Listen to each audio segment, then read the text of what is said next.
Okay guys, welcome to today's video, and in today's video I'll be walking you through top down analysis, right? um, Top down analysis.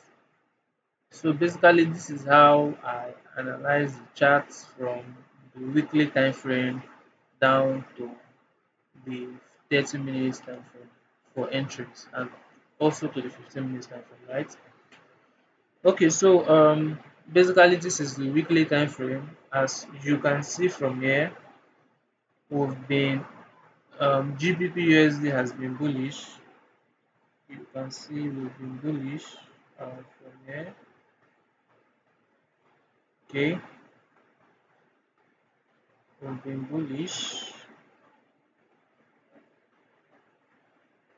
Okay, so this is the weekly time frame. We've been bullish on GBPUSD, and we got to this point. Okay, so you can see we've been bullish, and then we took out this high. We took out this high in form of a break of structure.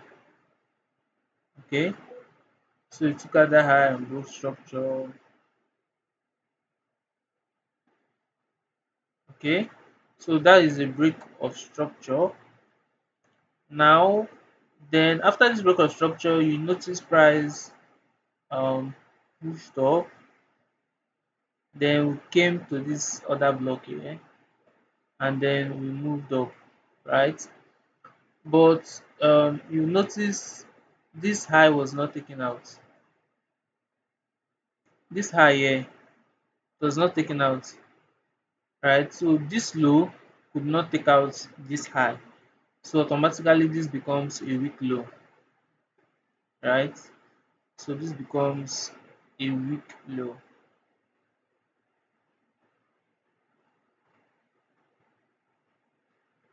So this is a weak low.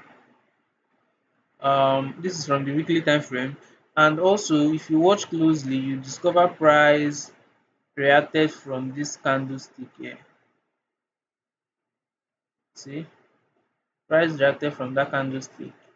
So we are currently bearish on GBPUSD. We are bearish, and price is coming to take out this low, right? So that will be my targets for the next coming week. So this low is what I'll be targeting, and then from the daily time frame, okay, from the daily time frame, you could see very well price um is bearish, right? Price is bearish from here.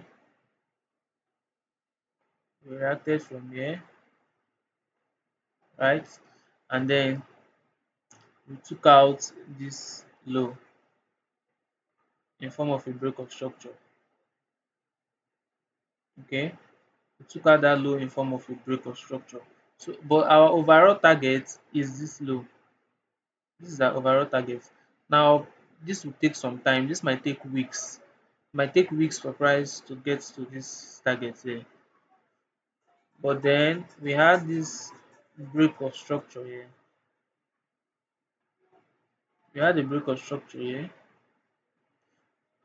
So from the 4 hours, let me indicate this as BOS, break of structure, break of structure. So from the 4 hours, okay. So from the 4 hours, we can clearly see um a trend, right? We can clearly see a trend. So price is currently reacting from this candlestick here.